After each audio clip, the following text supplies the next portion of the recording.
Hello everyone, welcome to today's lecture. So in the other lecture we studied about the criteria for classification of animal kingdom. What was the criteria for classification? It was grades of organization, body symmetry, germ layers, body cavity that is coelom, and body segmentation. Okay, you studied about 5 different types of grades of organization: protoplasmic grade, okay, cell to tissue grade, cell to tissue grade, tissue to organ grade, and organ to organ system grade. Okay, different grades. About symmetry, you studied about asymmetrical body, bilaterally symmetrical and radially symmetrical. Then germ layers, there are 2 types, diploblastic and triploblastic. Diploblastic means if it is of 2 layers, ectoderm and endoderm, and triploblastic if it is of 3 layers, ectoderm, endoderm and mesoderm. Okay. After that, the coelom, that is the body cavity. There are 3 types of organisms, or the organisms are grouped into 3 types, that is acoelomate, pseudocoelomate and eucoelomate. Acoelomate means which do not have a body cavity. Pseudocoelomate means which have false body cavity, that means not fully developed organs. And eucoelomate means true body cavity, that means they are having all fully developed organs. And the last is body segmentation. Now based on this criteria, phylum non-chordata, okay, that is subkingdom non-chordata, is divided into 10 different phylum. The first is phylum Protozoa. Okay, now in phylum Protozoa, they are unicellular animals. Okay, they are unicellular animals. Now here we are going to study about the characteristics of multicellular animals. Okay, the phylum after that. Okay, they are metazoans, protozoa and metazoa. Metazoa means multicellular organisms. So we will study about the characteristics of the first phylum, that is under metazoa, that is phylum Porifera. Porifera, that is pores. Pores means small openings. Okay, pores means small openings. Now we will see the characteristics. Phylum Porifera, it is having the simplest body plan. These are multicellular organisms but of cellular system grade. That means all the cells are working separately. Okay, they don't combine together to form a tissue. So it is simplest body plan. They are generally called as sponges. There are numerous pores on its body which are called as ostia and oscula. Okay, you may see in the diagram the pores on the body, they are called as ostia, and opening at the top, that is called as osculum. Okay, next is they are aquatic, that means they stay in water, mostly marine, some of them are freshwater. They are having asymmetrical body, special type of cells. Their body is made up of special type of cells which are called as collar cells, or they are always attached to the substratum. Substratum means a surface to remain attached. Okay, for plants, soil is the substratum. That means a place to remain attached, that is called as substratum. So these animals, they always remain attached to the substratum. That is why they are sedentary. Sedentary means which do not move. Sedentary means which do not move. They cannot move from one place to another. They remain attached to the substratum. Next, the body. On their body, there are small thorn-like structures which are called as spicules. Okay, spicules, which is made up of calcium carbonate or silica. This is one of the most important characteristic. Their body has spicules which are made up of calcium carbonate or silica. They feed upon small organisms. They feed upon means they do not have a mouth to eat. The water enters through this ostia inside and comes out through the osculum. I repeat, the water enters through the ostia and comes out through the osculum. When the water comes inside, the small organisms which are present in the water is eaten by the sponges. Okay, and the water is given out through the osculum. They reproduce by budding, but that is asexually, or by sexual method. They are having good ability of regeneration. The characteristics are important. You should be knowing minimum 5 to 6 characteristics plus examples. What are the examples? Cycon, Euspongia, Hyloneema, Euplectella. You have to learn the names also. So what are the characteristics of phylum Porifera? They are having simplest body plan, generally called as sponges. There are numerous pores on the body surface which are called as ostia and oscula. They are aquatic, mostly marine, few of them are freshwater. They are having an asymmetrical body. They are having special type of cells on the body which are called as collar cells. Their body is always attached to the substratum, so they are sedentary. Their body has spicules made up of calcium carbonate or silica. They feed upon small organisms. The water comes in through ostia and water goes out through oscula. They reproduce asexually by the process of budding or by sexual method, and they are having good ability of regeneration. What is regeneration? We had studied in chapter 3, the ability of a body which has been cut into pieces to regenerate. Okay, again generate that part, that is called as regeneration. We had studied about planaria in chapter 3. Okay, now the next phylum is phylum Coelenterata, also called as Cnidaria. Their body is cylindrical or umbrella like. There are two types of body plan. One is cylindrical and other is umbrella like. Okay, umbrella like example we can tell it as jellyfish.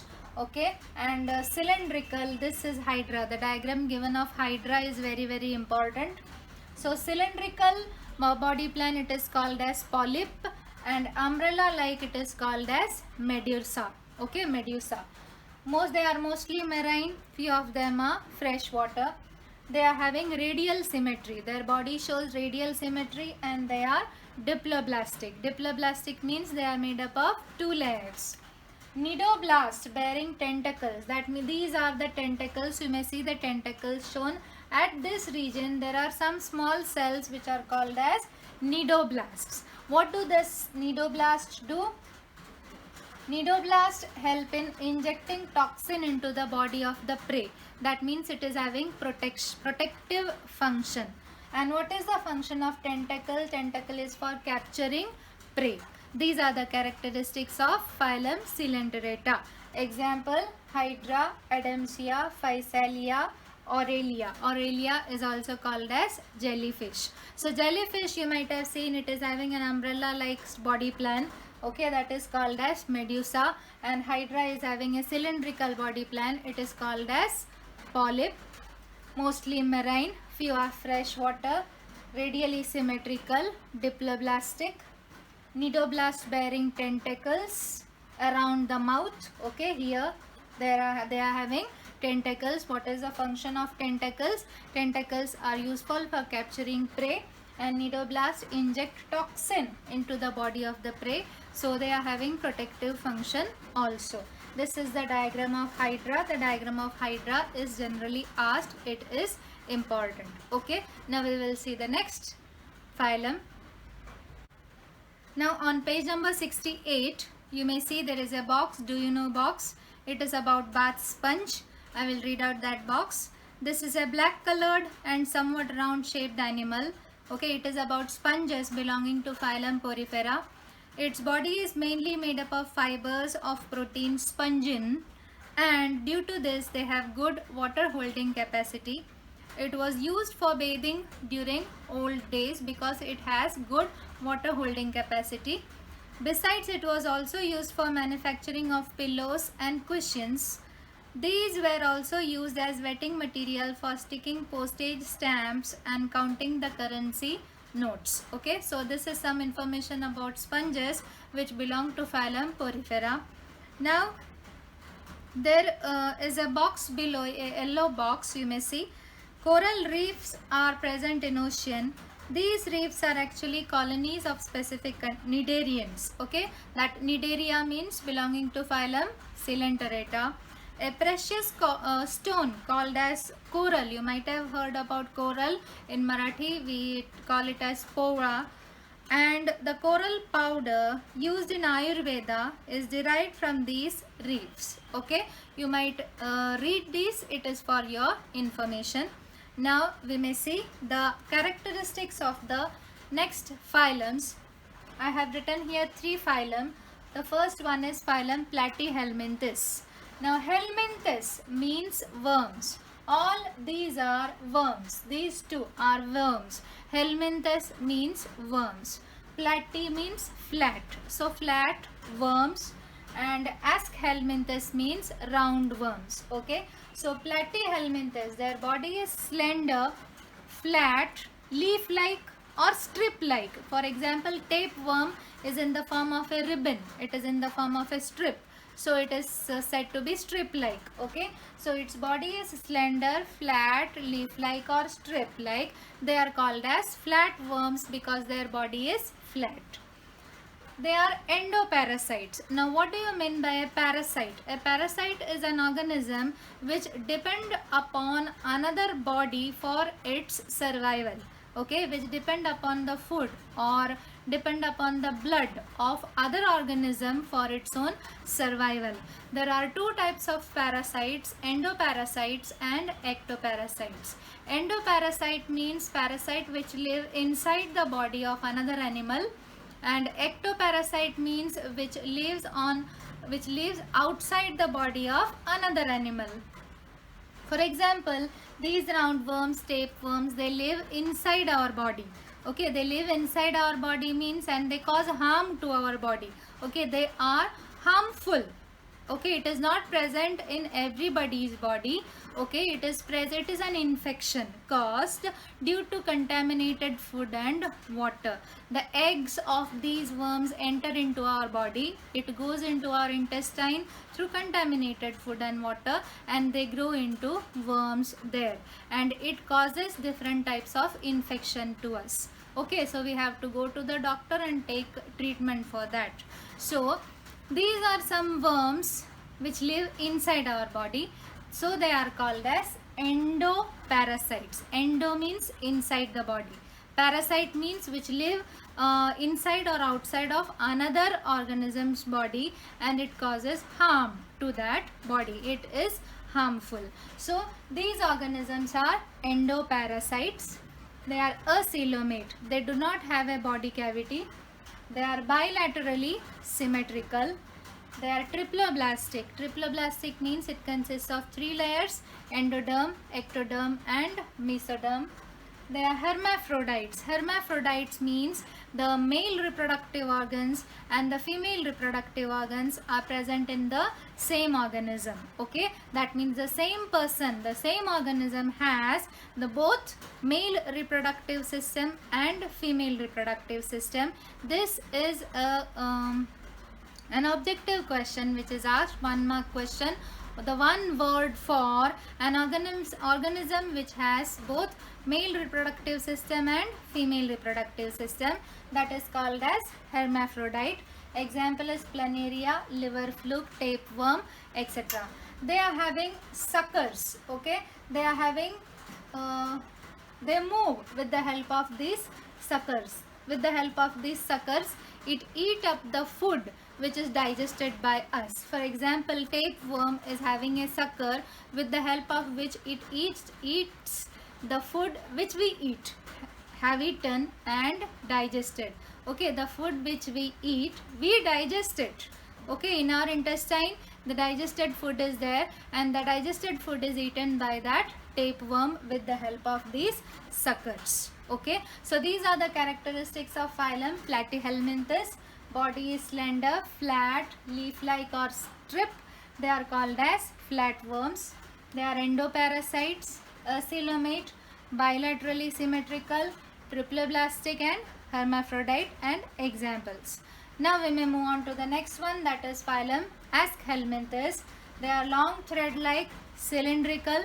They are called as roundworms. They are long thread-like and they are cylindrical. They are free-living or endoparasites. Okay, they are free-living or endoparasites. Okay, what do you mean by endoparasites? Which live inside the body. They are triploblastic pseudocoelomate. Pseudocoelomate means they are having false coelom. They don't have the complete organs. So they depend upon the food we eat. They eat away the food we eat. We eat and digest. Okay, so they do not need a digestive system. So they do not have a complete digestive system, but they are having half developed organs in its body. So it is said to be pseudocoelomate. Non-segmented body covered with cuticle. Okay, its body has a covering which is made up of a substance. Okay, that is cuticle. They are unisexual. Unisexual means they are having either male reproductive organs or female reproductive organs. They are the male and female is different. This is the male Ascaris and this is the female Ascaris. And the examples are Ascaris, filarial worm, Loa loa, etc. So this is about phylum Aschelminthus. Now the next is phylum Annelida. They are long, cylindrical, metamerically segmented. Now what do you mean by metamerically segmented? Means their body is divided into different segments. If you have seen an earthworm, you might have seen their body is having small lines on them. That is said to be metamerically segmented. They are free-living ectoparasites. Ectoparasite means which live outside the body of an organism. They are triploblastic, bilaterally symmetrical, eucoelomate. Eucoelomate means they are having fully developed organ systems. They are having setae or parapodia or suckers for locomotion. Setae or false feet. Parapodia also called as false feet. Okay, they are their feet actually. They help in locomotion. Locomotion means movement from one place to another. Body covered by cuticle, either hermaphrodite or unisexual. Example, earthworm, leech, nereis. Now in case of earthworm, there is a region where there is no lines. Where there are no lines, such a region is called as clitellum. This is one of the most important parts of an earthworm. It is asked as an objective type question. Sometimes it is there in your practicals. In your practicals you might be shown these organisms, okay, and you have to study the characteristics of such organisms. So these are the characteristics of the three different phylum. Phylum Platyhelminthes, Aschelminthus, Annelida. Okay, now you may see the difference between Aschelminthus and Annelida. Aschelminthus is long, thread-like and cylindrical, where these are long, cylindrical and metamerically segmented. Okay, now next is they are free-living or endoparasites. These are free-living or ectoparasites. These are pseudocoelomate. These are eucoelomate. Okay. Now the difference between this and this, Platyhelminthes and Aschelminthus, that is also asked. They are having body slender, flat. They are flat worms. These are round worms. Next example is these are acoelomate. These are pseudocoelomate. Okay. These are hermaphrodites. These are unisexual. Okay, you are having 3 points. The distinguish between phylum Platyhelminthes and Aschelminthus is frequently asked. So what are the points? First one is this is flatworm, this is roundworm, this is acoelomate, this is pseudocoelomate, this is hermaphrodite, this is unisexual, and the examples you may write. Okay, now we may move on to the next. Now on page number 69 there is a yellow box. How does the infection of tapeworm in man, liver fluke in grazing animals like goat and sheep occur, and what are their preventive measures? The infection of tapeworm in man, okay, it is spread due to contaminated food and water. Okay, if the person eats undercooked meat, okay, and if we do not follow proper hygienic conditions, then he could get the infection of tapeworm. How can you prevent it? You can prevent it by following good personal hygiene. Next is liver fluke in grazing animals. Liver fluke is an organism which are found in snails. Okay, the snails grow in a grassy region. If a goat or a sheep comes in contact with those snails in the grassy regions, then it could get the infection. Okay, so their eggs are found in snails which develop in their body, in the body of the snails. When such grass is eaten by those animals, they could get the infection. How can you prevent it? By avoiding snail infected area for grazing animals. Next is, how does infection of roundworms like Ascaris, filarial worm and plant nematodes occur, and what are their preventive measures and treatment? Ascaris, it is spread through contaminated food and water. The prevention is proper sanitization. Next is filariasis. It is for filarial worm. It is spread through infected mosquitoes. So mosquito repellents or mosquito killing methods could be used to prevent it. Plant nematodes. Prevention is using nematode free nursery stock or by spraying nematicides. Okay. Next, there is a box below. Why is earthworm called as friend of farmers? Okay, you might have learnt this in your earlier classes also. Earthworms are called the friend of farmers. Why? Because they increase the porosity and fertility of the soil. How may be the leech used in the Ayurvedic system of treatment? This also you might have heard that leech is used in treatment in Ayurveda. It actually sucks up the impure blood from the patient's body. Okay, now we will see the characteristics of the next phylum, that is phylum Arthropoda. Their body consists of jointed appendages. Appendages means they are having jointed legs.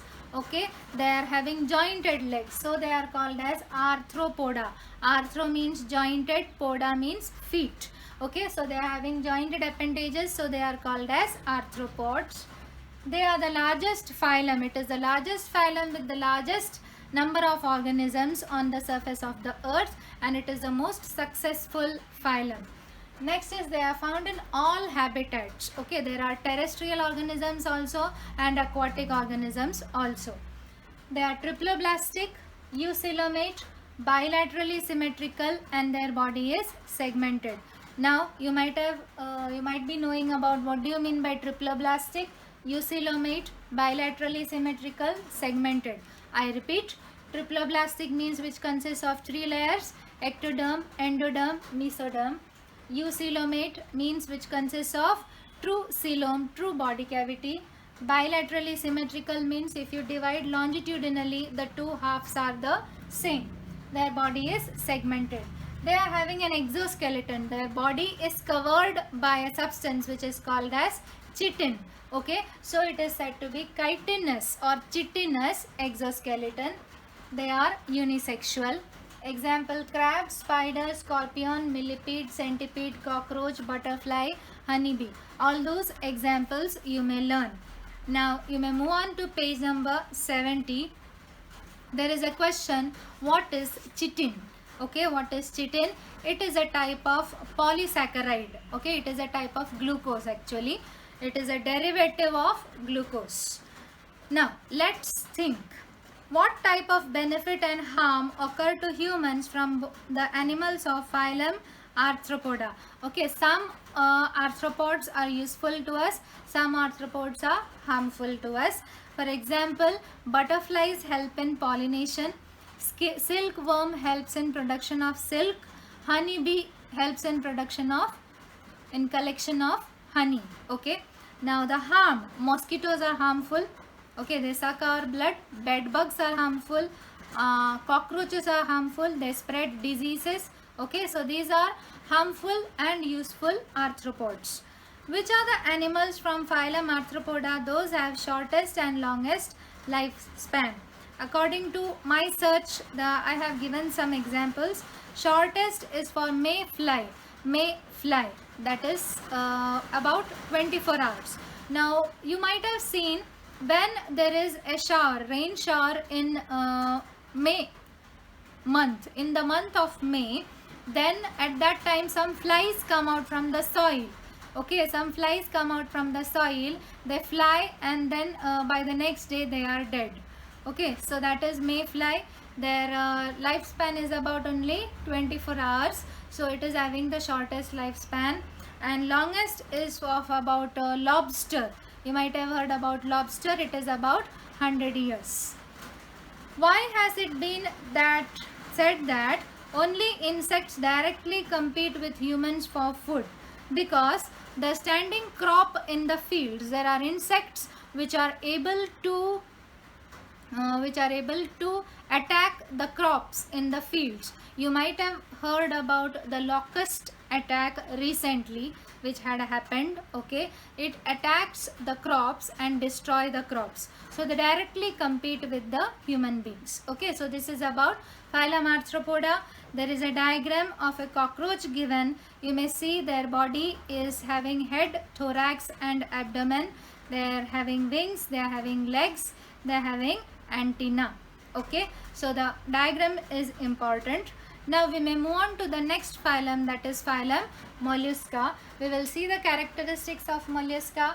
Their body is soft and slimy, so that is why they are called as mollusks. It is the second largest phylum. The first largest phylum is phylum Arthropoda. The second largest phylum is phylum Mollusca. They are aquatic or terrestrial, mostly marine. Triploblastic, eucoelomate. Their body is non-segmented. They are soft and they are having bilateral symmetry.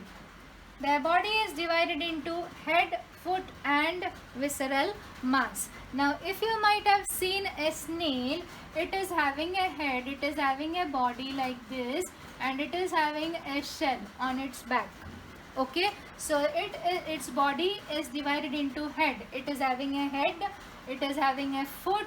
Okay, it is having a foot, and its body, it is said to be a visceral mass. The body which it is having, it is said to be a visceral mass. The visceral mass is having a shell, okay, which is called as mantle. This is called as mantle. Are you getting it? Okay. So body is divided into head, foot and visceral mass. The visceral mass is covered with a mantle, that is the calcareous shell. It is unisexual. So these are the characteristics of phylum Mollusca. You may see the diagram on page number 70, figure 6.18, the diagram of octopus. It is important. Okay, there is a surprising information given towards the left hand side. Octopus is the most clever animal among all non-chordates. It can change its color.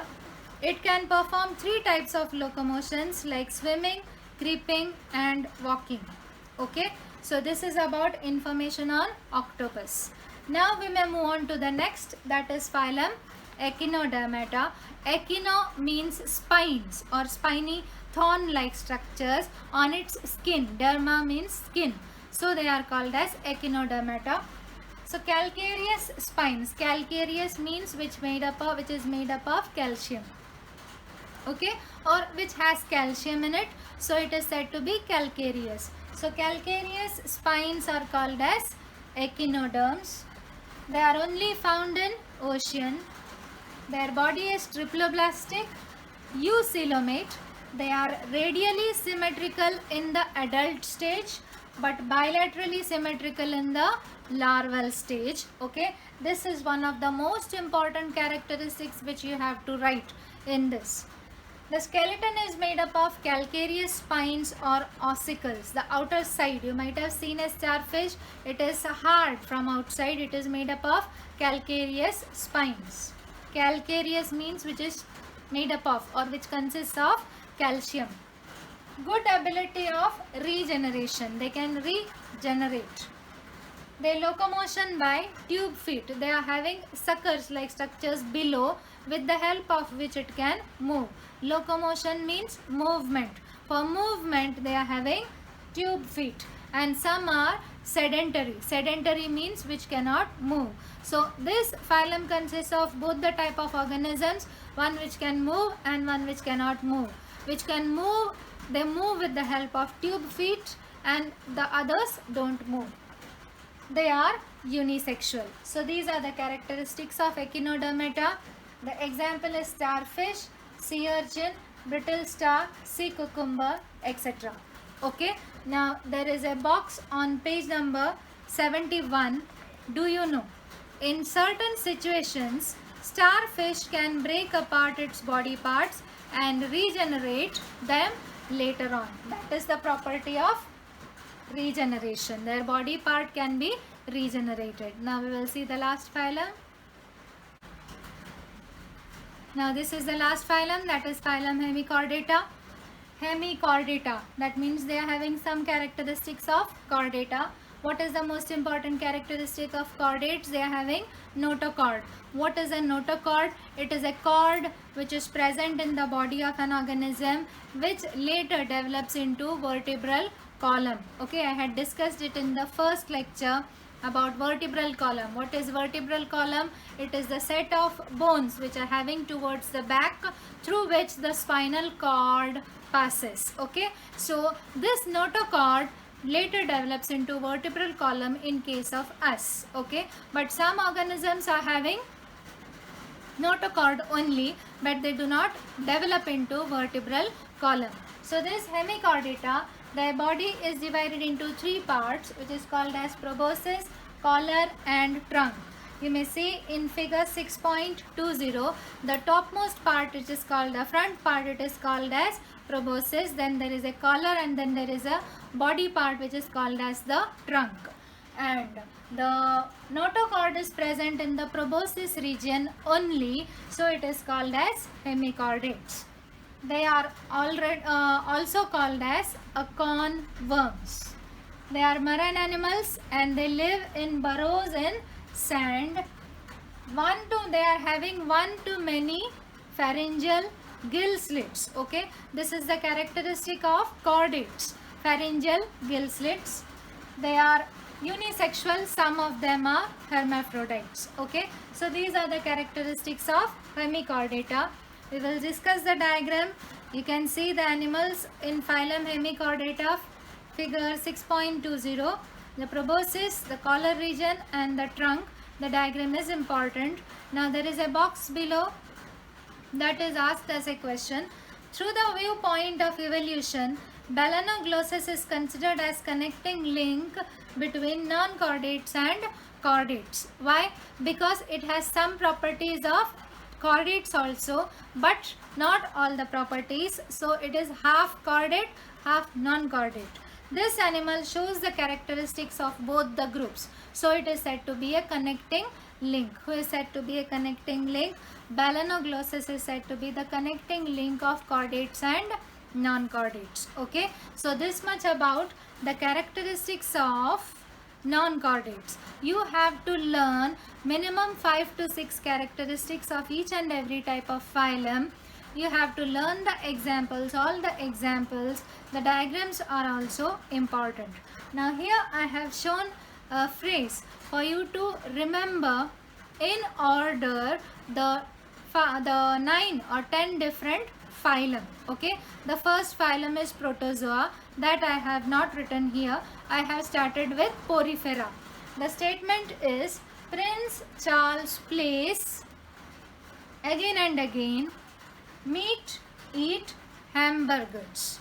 Okay, Prince Charles Place again and again meet, eat hamburgers. Hamburger is a type of burger which consists of ham in it, which is non-vegetarian. So Prince, ठीक है, उसका P it is Porifera, C Coelenterata, P Platyhelminthes, A Aschelminthes, A Annelida, A Arthropoda, M Mollusca, E Echinodermata and H Hemichordata. So I have just tried to make you learn the 10 different phylum in order. It is very important to learn them in order. Okay, so if you are having any doubt, you may ask. Go through whatever the characteristic has been written in the textbook. It is important to learn the characteristics. Okay, thank you.